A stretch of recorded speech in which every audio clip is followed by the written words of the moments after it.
Being in school can feel like being in prison a lot of the time, except the food they serve in prison doesn't taste like cardboard. I know we can all relate to Bart at some level.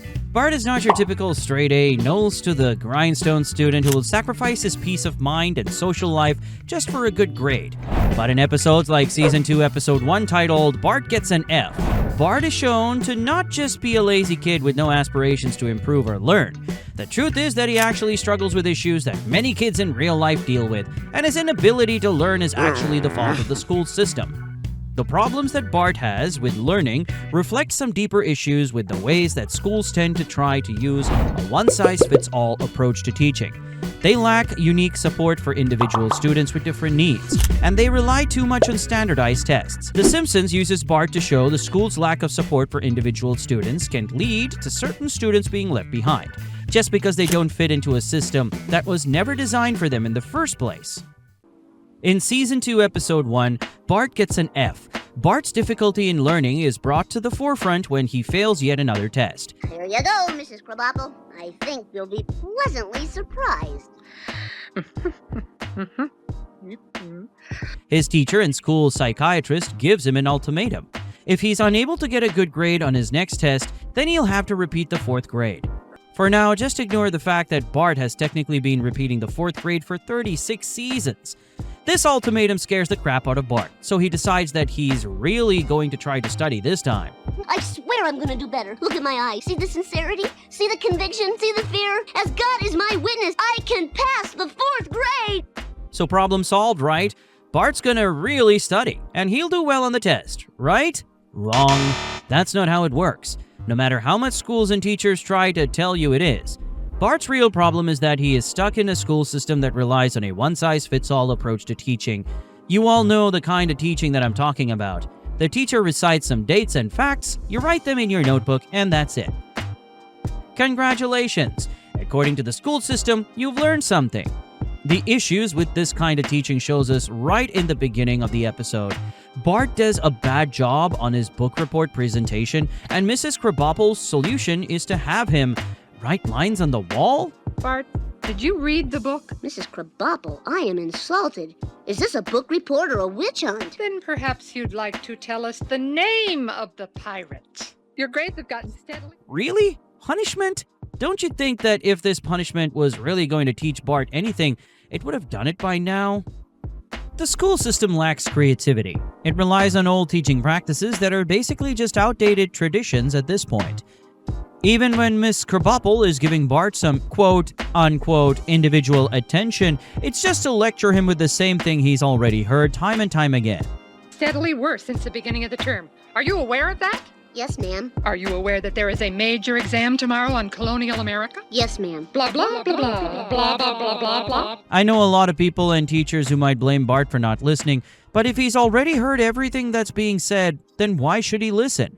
Even when she realizes that he hasn't been listening and demands that he tell her what she just said, he is able to guess it perfectly, just because he's been told the same useless phrase so many times before.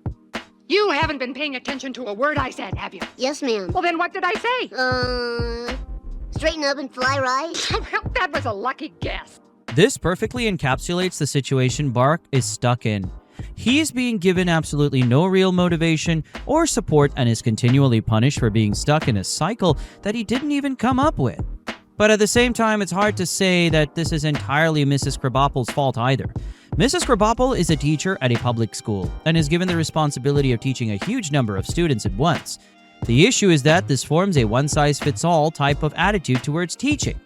That keeps students like Bart stuck in a loop of degrading punishment just because they don't fit into a system that wasn't designed for them. This leads us into another issue with the school system, its reliance on testing. Since a lot of the time, schools don't have the funding to give each student an individually designed assessment of their knowledge, every single one of them is forced to sit down and take some impersonal test.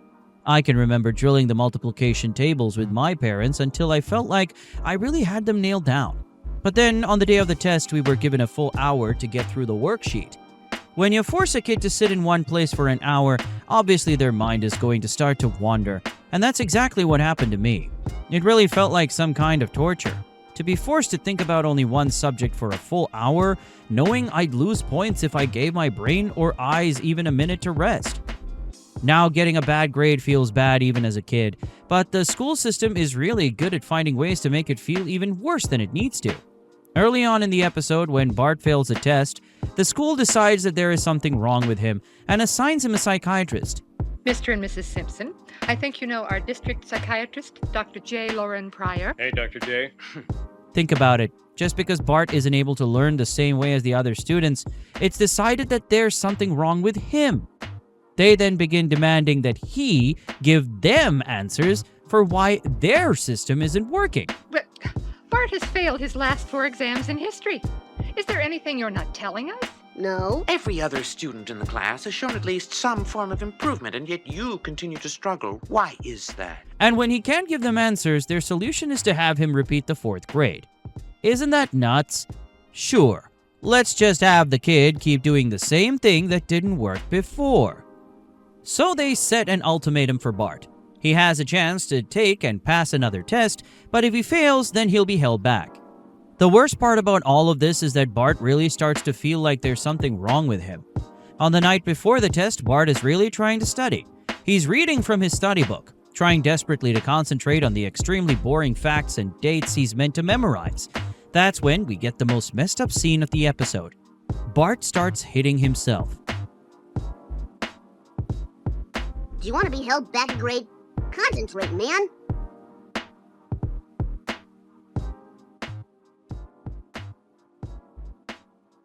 He can't concentrate on the book, and he starts slapping himself in an attempt to get himself to focus.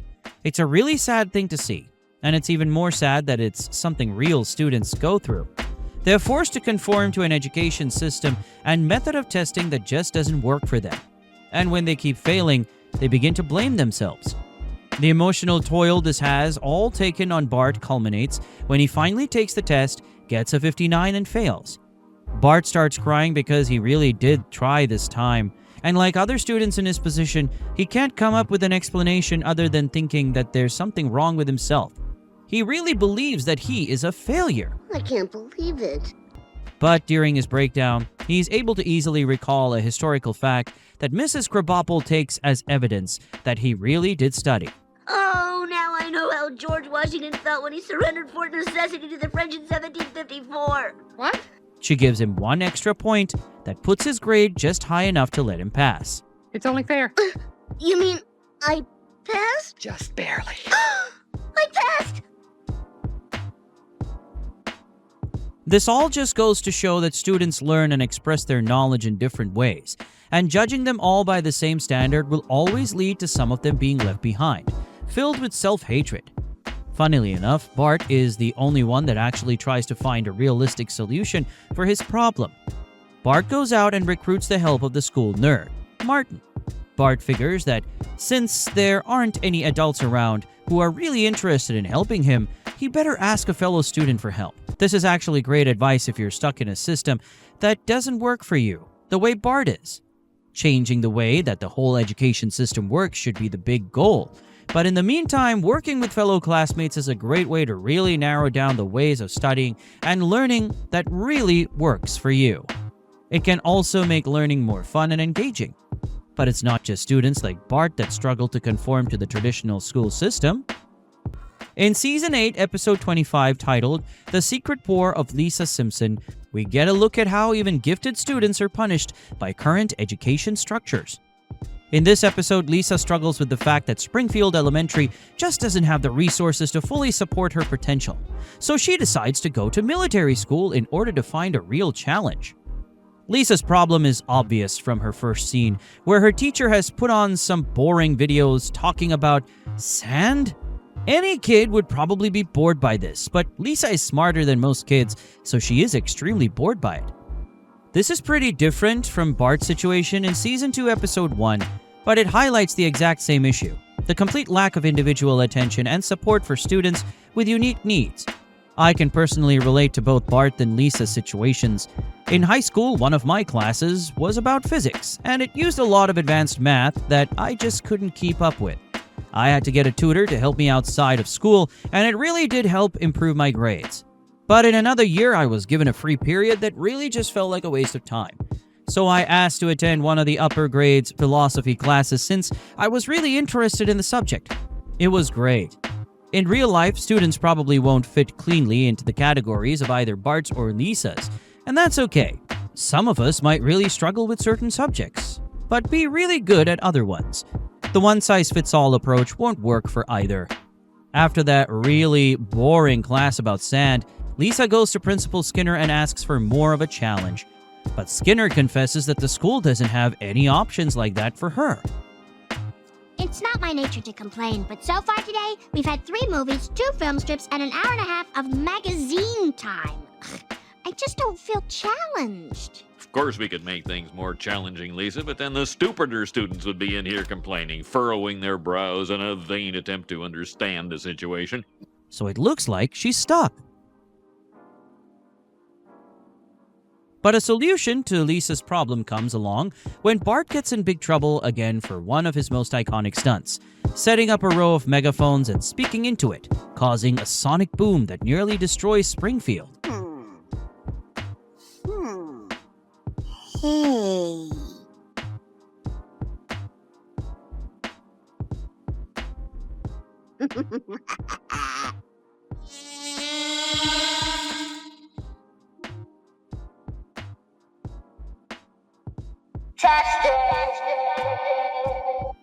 Marge and Homer decide to send Bart to military school.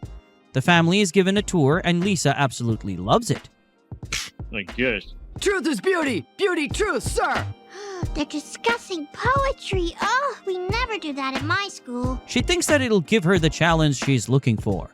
It takes the leader of the school a second to understand how a girl could fit into their male-dominated school, which is an issue that we'll come back to later, but he eventually lets her in. Let's go over this one more time just to make sure I understand the situation. You're a girl. Yes. Oh, gosh darn it, I just don't understand the situation. The other students put Lisa and Bart through a hazing process that pretty much just amounts to torture. They eventually allow Bart into their group, but Lisa is left alone because she's a girl. Let's see how they're doing.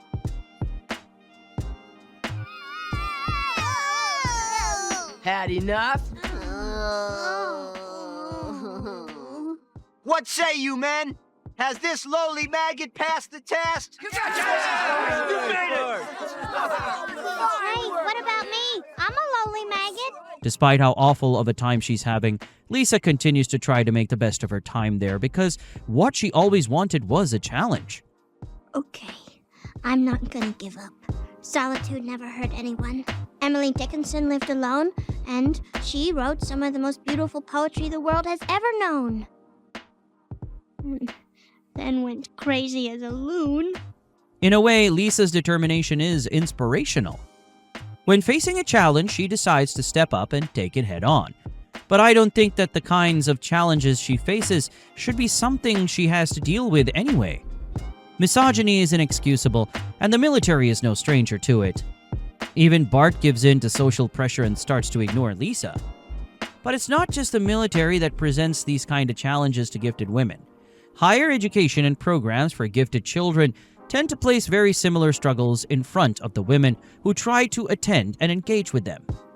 As a guy, I really can't say that I have any first-hand experience of something like this, but I can say that Bart's desire to fit in getting in the way of supporting his sister does feel uncomfortably real. To Bart's credit, he does eventually decide to help Lisa out in secret, even though he continues to hang out with her bullies. Look, the point is, you're gonna make it, Lisa, and I'm gonna stick by you. Don't do that. Why should we both be outcasts? Then I'll just stick by you in secret. Like a sock maker secretly working on a top-secret sock that— Will you stop looking at your feet? Lisa is incredibly strong, though, so she decides to use all of these challenges as a way to better herself. As one of the final challenges for their military course, the cadet needs to climb across a high rope that's suspended above a ton of thorny vines. Lisa isn't sure if she can do it, but she tries as hard as she can. The other cadets start shouting, telling her to just fall. But Bart starts cheering her on, and she's able to make it.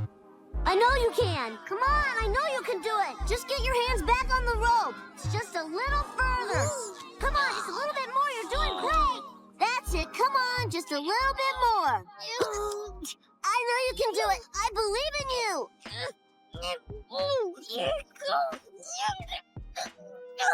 Yes! Ugh, can we just pause for a second and appreciate how heartwarming The Simpsons is? If you haven't watched some of these early seasons in a while, give them another watch. You'll be surprised by how often these endings will make you tear up. This episode also gets into another issue of education that we haven't talked about: the differences between behavioral and academic focus. Bart is sent to the military school to get him to stop fucking around in class. But Lisa wants to go because she sees that its focus on education is also really strong. Lisa excels in her academic pursuits, but she finds an actual challenge in trying to fit in. What's amazing is that the discipline and unintentionally challenging environment really does help Lisa improve in a way that she's never intended. You thought I couldn't, but I did, and I could do it again. Let's do it again! Season 3, Episode 17, titled Separate Vocations, gives us a critique on the school system that I think is the most relatable and frustrating one so far. At the beginning of the episode, Bart and Lisa need to take the Career Aptitude Normalizing Test, or CANT, which is clearly meant to be a parody of the standardized tests that we all had and have to take, like the SATs and the APs. The CANT test is a little more extreme, just to drive the metaphor home, because when completed, the teachers believe it will tell them what these second and third graders' future careers will be. What's interesting about this test, though, is the fact that it seems like it's pretty much just a BuzzFeed quiz on steroids. This could be a reference to the fact that whether or not students pass standardized tests isn't so much up to their intelligence or knowledge, but rather up to their ability to conform to the extremely strict nature of the test itself. Remind you of anything? The tests are then gathered and put through an extremely shady process of being transferred to and assessed by a giant machine. It's a really great visual representation of how dehumanizing a lot of testing processes are. So according to this test, what careers will Bart and Lisa be most successful at? Well, Lisa is told that she will be a homemaker, and Bart is told that he will be a police officer. Lisa being assigned as a homemaker, despite her clear intelligence and desire to be anything but that, can be seen as a result of a misogynistic system that doesn't have much faith in the potential for smart young girls. Bart being a police officer, meanwhile, seems like it's mostly just a funny critique on the intelligence and morals of many people who become police officers. I know. I'm sure you've all got opinions on that. Just leave them in the comments below, and I promise I'll totally read every single one of them. Being told that you're probably gonna have a certain career when you grow up can be really disheartening as a kid. I can remember being in middle school and having adults ask me what I want to be when I grow up. I think at the time I would say something like, I want to be a marine biologist, but I only have a vague idea of what that means. That didn't stop them though. They'd pressure me into getting specific grades and taking certain extracurricular activities. I really resented it, and it might even be the thing that discouraged me from pursuing that career path. I think that kids should be given options throughout their time in the education system. If you try to lock a kid into a certain path too early, you can either make them resent something they would have liked otherwise, or you might stop them from finding another path that they might have liked more. For example, Lisa really hates when she's assigned the career of a homemaker because she wants to pursue her passion of being a blues saxophone player. Understandably, Lisa starts to lash out at the school system. She helped some of the bad girls at Springfield Elementary graffiti Principal Skinner's favorite Puma statue. But it's not just these open acts of rebellion that Lisa's assigned career leads her to commit. The really sad thing is that it discourages her from trying any more. She becomes kind of resigned to her future and gives up on her studies. She starts not listening to her teachers, her grades start to drop, and she starts doing worse on her work in class. Her big final act of rebellion is to steal the teacher's teacher edition study books that have all the answers to all their questions, knowing that getting caught would result in her expulsion. She literally sacrifices her whole future because she doesn't want the one that's been assigned to her. I remember being in elementary school, having adults asking me what I want to be when I grow up. Like, dude, How the hell are we supposed to know? We don't know what a job is. All we know is which outfit we think looks the coolest and which jobs our parents say make the most money. The truth is that careers can change, and life is unpredictable. You might think the one job is perfect for you at one point in your life, and then decide later that you're more interested in something else. There's nothing wrong with that. But it might be the case that schools just don't have the funding to give that kind of flexibility to their students. In Season 6, Episode 21 of The Simpsons, titled The PTA Disbands, the issues with Springfield Elementary's lack of funding are brought to the forefront. Salary, The school fully supplies, runs the out of food. funding and is forced to go through a major series of cutbacks, leading to a teacher's strike. This episode starts by showing how the lack of funding has hurt the students' education. Skinner tries to bring the kids on a field trip to a Civil War recreation exhibit. If any of you have ever gone to a public school like I have, you know that this is really not exaggerating things. I remember my time at the public school and knowing even back then that it was barely holding itself together. My favorite part of this episode is Milhouse's side plot. When school is canceled because of the strike, Milhouse's parents get him a private tutor and he immediately starts excelling in his education. It just goes to show that having funding for individual support for students really does work. From the episodes I've talked about today, there are some things that we can take away to help improve our education system. For example, there should be a lot more of an emphasis on tailoring teaching to help specific children's needs. If a kid is having trouble in a class, it doesn't mean that they should be punished and told that they're a failure. It means that they just need some support on a specific subject or behavioral issue. We can also take away the fact that the actual education system needs to be more equitable.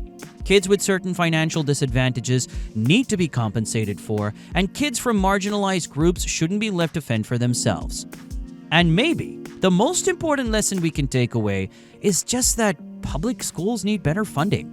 If teachers are left with almost no budget, then they won't be able to provide any of the other things I've talked about to their students. They'll be left alone and frustrated, and kids like Bart will be left behind, thinking that they're failures.